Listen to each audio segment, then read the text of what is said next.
Belcher here with my best dino pal, Tyrannosaurus Rex, and Mandy is joining us today.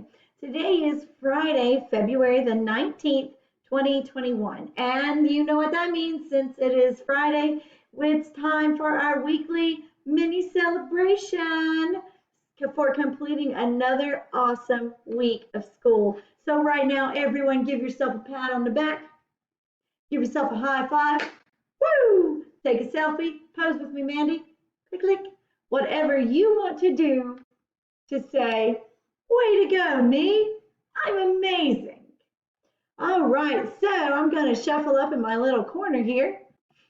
Today, we're going to meet a very important person who fought for equality for many, many years as an Associate Justice of the Supreme Court of the United States. This is Thurgood Marshall. And Thurgood was born in Baltimore, Maryland in 1908. And he was descended from slaves on both sides of his family. And his father used to take him and his brother to watch court cases. And the family would debate current events after dinner. Thurgood always said that his father never told him to become a lawyer. He turned him into one by teaching him to argue, by challenging his logic on every point, and by making him prove every statement that he made. Now, Marshall's goal was to become a lawyer, right? At first, he didn't work very hard towards his goal, and you know what? He was actually suspended twice. But then he began to really focus and work hard and become really goal-driven, just like us Mustangs. And he became a star of the debate team at his college. Now, he wanted to study law in his hometown law school, but he couldn't because of the school's segregation policy.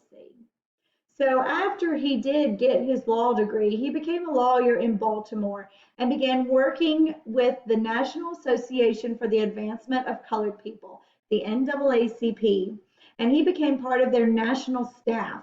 In 1940, he founded and became the executive director of the NAACP Legal Defense and Educational Fund. And he spent years arguing and winning many cases dealing with equality. Remember when he couldn't go to the law school he wanted to because of the color of his skin? Well, let me tell you this. His most famous case was Brown versus Board of Education of Topeka in 1954. And this case ended racial segregation of children in public schools. Isn't that amazing? Then in 1961, President John F. Kennedy appointed Marshall to the United States Court of Appeals for the Second Circuit. In 1965, President Johnson appointed him to be the United States Solicitor General. Marshall was the first African American to hold this position, and in 1967, President Johnson nominated Marshall to the Supreme Court. He became the first African American to become an Associate Justice of the Supreme Court of the United States of America.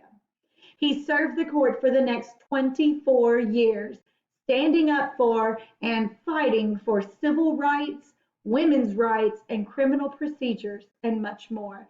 And this is an interesting fact that I discovered when I was doing my research about Thurgood Marshall. Listen to this. Thurgood Marshall's Bible was used by our current Vice President, Kamala Harris, at her inauguration when she was sworn into office. Isn't that neat? Wow, what an amazing man. Okay, guys, we have two birthdays to celebrate today. First up is Brooklyn Bentley in kindergarten. So happy birthday, Brooklyn, and we hope your day is fabulous, darling. Next up is one of our third grade Mustangs, Jackson Owens. Happy birthday to you, Jackson, and we hope you have the best day ever. Now, we don't have any birthdays to celebrate over the weekend, so happy unbirthday to all Mustangs.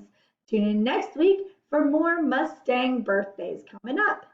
Now, I'm sure everyone has heard at this point, and I mentioned it in the announcements yesterday. I know I got my parent letter from the superintendent about this. And so next Thursday, February the 25th, we will begin 4 days a week for everyone. So starting next Thursday, our 4th and 5th grade hybrid Mustangs will be, whoops, sorry guys, will be coming to school all 4 days a week, just like everybody else. Also, makeup pictures will be next Thursday on February the 25th, and in-person students will have their photos made during the day. Virtual students can call and make an appointment and come in during the afternoon. Remember, this is for students who did not get their pictures made in the fall or did get their pictures made but want them redone. Also, don't forget to spread the words about registering any future Mustangs. They can go to the Washington County Schools webpage, and there is a link to register pre-K and kindergarten. So make sure you spread the word. Also, don't forget, it is Kindness Week. I know today was a dress-up day, and I hope some of you remember to dress up. But we will be collecting canned food items for the food drive all this week. And since we missed yesterday, we're going to extend the canned food drive into next week as well. So if you wanted to bring food and maybe you didn't get a chance to bring food or you forgot, you can bring food next week and put it in the crates that you find in the hallways. Same thing goes for the door decorating contest. Since we weren't here yesterday and maybe you didn't get your door decorated and you planned on it, as far as I know, as of right now, we will extend that into next week as well. Miss McKinney wasn't sure if the judges will be here today or not. Okay, so now, all right, Mandy, you've got to go down. If everyone will please join me in the Pledge of Allegiance. I pledge allegiance to the flag of the United States of America and to the republic for which it stands, one nation, under God, indivisible, with liberty and justice for all. Okay, Mustangs, that's all for now. Have a fun, fabulous Friday. And to quote Dr. Who, never be cruel, never be cowardly. Hate is always foolish. Love is always wise. Always try to be nice, but never fail to be kind. Laugh hard, run fast, be kind.